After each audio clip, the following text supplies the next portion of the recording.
C'est pas la louange. Amen. Le Seigneur est vivant. Que le nom de l'Éternel soit loué. Amen. Amen. Amen. Juste, je vais juste commencer par tester. Amen. C'est pourquoi, mes bien-aimés, quand vous voyez l'ennemi s'agiter dans vos vies, la bénédiction n'est pas loin. Restez focus en Dieu, en Dieu. Ne regardez pas des fois on te frappe là. Tu sais quand tu connais ta bénédiction, toi tu sais la bénédiction est là. L'ennemi va te distraire, même te frapper des doigts à toi. Regarde, retire ta bénédiction. Parce qu'il est rusé. La force de Satan, c'est la ruse. Amen. Parce que la force, il a plus. Nous voyons que Jésus a dépouillé à la croix. Mais c'est pas la ruse qui nous fait croire qu'il est puissant. C'est pas la ruse qui nous fait croire comme on a fait déjà sur la terre, on tremble devant des sorciers. C'est pas la ruse. Alléluia. Amen. Amen. Alors, je ne peux pas revenir sur l'introduction. On a vu la ceinture de la vérité, je vais parmi les âmes spirituelles. Amen. Alors, Éphésiens chapitre 6. Amen. Alors, je pose une question qui ne mérite pas de répondre dans votre cœur. Qui a encore menti cette semaine? Alors, répondez dans votre cœur. Amen. Si vous avez menti encore cette semaine, ce n'est pas une bonne chose. Si vous mentez chaque jour, vous êtes qui? Hein? Vous êtes menteur, hein? Ok? Celui qui ment tous les jours est un menteur. Amen. Alors, faites, ne mentez pas. Dites toujours la vérité. Amen. Éphésiens chapitre 6, on y va rapidement. Alléluia.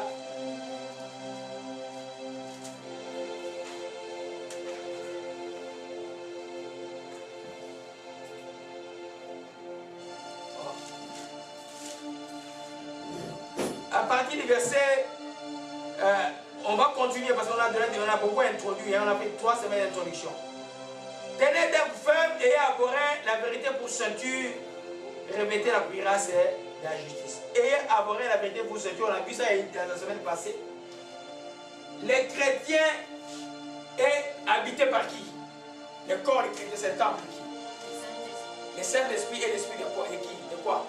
De la vérité. Amen. Nous devons marcher, parler, raisonner dans la vérité. La vérité, ce n'est pas une arme défensive. Les armes défensives, c'est les armes qu'on porte tous les temps, même dans son état d'inconscience. Amen. Si on met le bouclier anti-missile autour, par exemple, des États-Unis, ça va être toujours dans les boucliers. Les jours où l'ennemi va arriver, c'est alors que le bouclier va fonctionner. Amen. Les trucs comme les patriotes, les missiles patriotes sont là pour défendre. Les missiles patriotes ne montent jamais s'il n'y a pas une arme qui attaque. Quand l'arme qui attaque, les patriotes replient pour bloquer l'arme. Donc la vérité, c'est une arme défensive. C'est la panade des enfants de vous marchez. L'esprit de l'étendard, on parlait des drapeaux de Jésus. Les drapeaux de Jésus aussi, l'étendard aussi de l'armée du Seigneur, qui est vérité, courage. C'est ça les étendards de l'armée du Seigneur. Amen. La vérité. Dire la vérité, marcher dans la vérité, penser la vérité. Je ne parle pas de la parole de Dieu qui est la vérité. Je parle de dire la vérité les uns et les autres et devant les situations. Parce que la parole, nous allons la voir. Amen. Donc, c'est ça, c'est dit dans mes familles, tous les temps, je dois être dans la vérité. En général, je suis quelqu'un qui connaît un mensonge, je dois me repentir et je dois m'entraîner à dire la vérité. Parce que les gens mentent souvent parce qu'ils ont peur. Les enfants mentent aux parents parce qu'ils ont peur que le papa et les parents se fâchent. Il faut dire la vérité parce que la vérité aide beaucoup. Ça te libère du coup. Amen. Quelque chose me vient à l'esprit.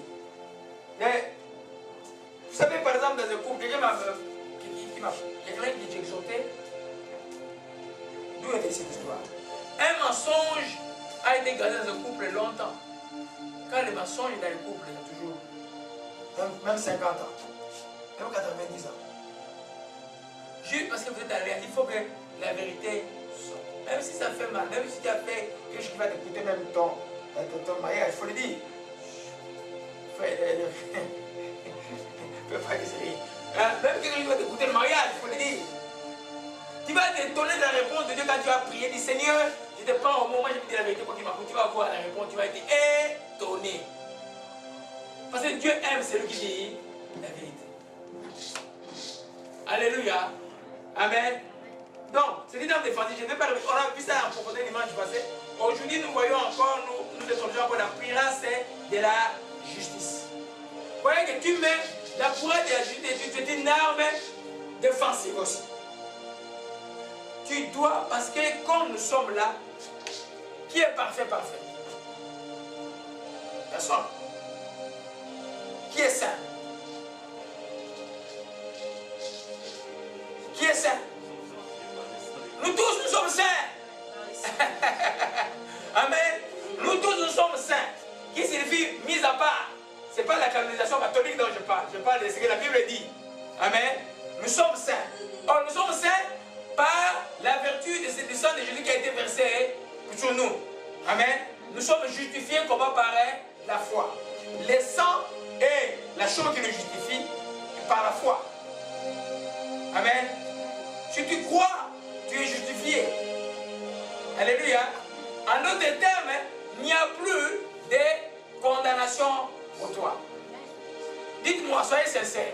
Tu fais la confusion publique libère. La confusion publique libère. Dans l'acte d'apôtre, tous ceux qui ont fait le mal et ont dit devant les gens, ils étaient délivrés automatiquement. Amen.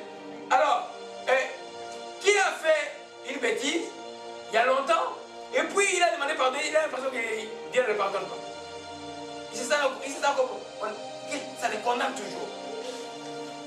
Soyez sincères. Ne montez pas les doigts et me dites que regardez à votre cœur. Amen. C'est là, c'est une condamnation du diable. Vous, quand vous avez été sincère, quand vous avez demandé pardon à votre Dieu, Dieu vous a pardonné. Vous êtes en quelque sorte maintenant, pas condamné, vous êtes justifié, vous êtes gracié, comme disait le Saint-Esprit il y a quelques jours. Amen. Vous êtes justifié. Amen. Alors, dans les combats spirituels, c'est important. Vous savez que l'Esprit m'a parlé hier, on dit beaucoup de choses à vous dire. L'Esprit m'a parlé hier, les combats spirituels, quand on parle de combats spirituels, qu'est-ce que vous pensez en premier? Tu vas vous prévenir encore. Il y a toujours une introduction avec ça. Vous pensez quoi en premier? On pense d'abord prière, non? On pense jeûne.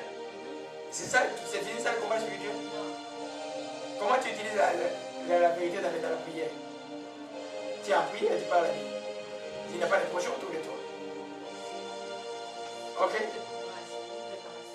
Alors, c'est pour dire, c'est parce qu'on dit que les combats spirituels, c'est fait par la prière, par les jeûnes, par les attitudes, par les perceptions et les comportements. Tout ça, les gens disent, ah non, on va dire des combats spirituels. Lui, son attitude n'a pas changé. Ses perceptions sont négatives tout le temps. Mais il n'y a aucun combat. Donc le combat spirituel ne veut pas dire les moments de prière intense. Non. Les moments de prière intense peuvent exister dans un combat spirituel. Mais c'est quand on va voir les armes défensives que nous voyons maintenant, ça se porte tout le temps. Pourquoi? Parce que notre ennemi ici est en guerre aussi tout le temps. Amen. Prier, jeûne c'est bon, mais attitude qui soit conforme à la volonté de Dieu c'est bon. Perception, c'est bon par rapport à Dieu. Comportement, comment tu te comportes est important. Ou les habitudes. Alléluia. Tout ça, ça ne veut pas dire combat spirituel. Les gens voient comment spirituel d'aller chez 40 jours pour chasser les sorciers qui t'aillent. Mais ça, c'est une partie. Alléluia. Amen. C'est le chose que l'Esprit m'a enseigné hier soir. Alléluia. Alors, on revient. Romains 3, verset 22, c'est Romain. Amen. Romains 3, verset 22. Romains 3, verset 22, oui. Je lis au nom du Seigneur. Justice de Dieu. On va commencer au verset 23 pour bien comprendre. 21. 21. Ouais. Mais maintenant, sans la loi, est manifestée la justice de Dieu, à laquelle rendent témoignage la loi et les prophètes. Justice de Dieu par la foi en Jésus-Christ. Pour tous ceux qui croient, il n'y a point de distinction, car tous ont péché et sont privés de la gloire de Dieu. Et ils sont gratuitement justifiés par sa grâce, par les moyens de la rédemption qui est en Jésus-Christ. c'est lui que Dieu a destiné par son sang à être pour ceux qui croiraient victime propitiatoire, afin de montrer sa justice parce qu'il avait laissé impuni le péché commis auparavant, au temps de sa patience, afin, dis-je, de montrer sa justice dans le temps présent, de manière à être juste, tout en justifiant celui qui a la foi en Jésus-Christ. Amen. Amen. Tout en justifiant celui qui a la foi en Jésus-Christ. C'est pourquoi dans les Romains, chapitre 8, verset 1, il conclut dans tous ces enseignements pour dire qu'il n'y a donc plus maintenant aucune condamnation. Ok? Tu as fait des bêtises hier. Comment tu peux gagner un combat spirituel quand toi tu te dis, tu te sens coupable? Tu ne vas pas gagner un combat spirituel. Satan va t'avoir. Amen. Quelqu'un qui est justifié, c'est quelqu'un qui a un ingala, on dit pépélé. Tu es libre. Tu es calme. Je ne parle pas de l'indifférence de certains gens qui vont. Je parle de quelqu'un qui a demandé pardon sincèrement à son Dieu et puis Dieu l'a déclaré juste parce qu'il croit en Dieu. Cette cuirasse-là, tu l'apportes parce que quand l'ennemi commence à t'accuser, tu commences déjà à faire des dépressions. Quand les gens sont incapables de faire quelque chose dans la vie. C'est quand les gens descendent dans la fosse, c'est comme ça même que les gens, je suis incapable, comme je suis incapable, je peux faire n'importe quoi. De toute façon, Dieu ne me pardonnera jamais. Il dit, de toute façon, ce que Dieu fait là, est-ce que Dieu peut me pardonner? Il ne me pardonnera jamais. Mais Dieu est la grandeur de Dieu. Et comme Dieu dit à Moïse, ta grandeur se manifeste dans ça, dans ta miséricorde. Alléluia. La grandeur de Dieu se manifeste dans ta miséricorde. Rien ne peut des peuples rebelles, on va sentir des vrais rebelles. Je ne sais pas où Dieu est allé les chercher, mais c'était très rebelle. Mais le Seigneur, dans sa grandeur, savait que par cet exemple, il nous montrait comment lui pardonne. Alléluia. Donc, tu ne dois pas, quand tu mets ta couronne de la justice, tu es quelqu'un qui est justifié. L'ennemi ne peut pas t'accuser. Tu ne feras jamais naufrage. Jamais, jamais naufrage. Parce que tu sais que Dieu ne t'impute pas ton péché. La Bible dit dans un texte de quoi nous sommes 103, heureux celui à qui les péchés ne sont pas imputés. Heureux. Mais il y en a qui vivent encore dans la tristesse des péchés qu'ils ont commis hier. Qu'ils ont commis il y a 10 ans. Amen. Amen. J'ai toujours montré l'exemple, les enfants sont grands là, je peux les dire. Moi quand j'étais médecin, jeune médecin là, les avortements j'allais faire chaque mercredi, je crois 10. J'étais le plus valeureux de ces choses là dans ma promotion. Mais quand je suis devenu chrétien, je vis dans la culpabilité de ces choses. Non. J'étais dans l'ignorance. Vous ne connaissez pas Dieu.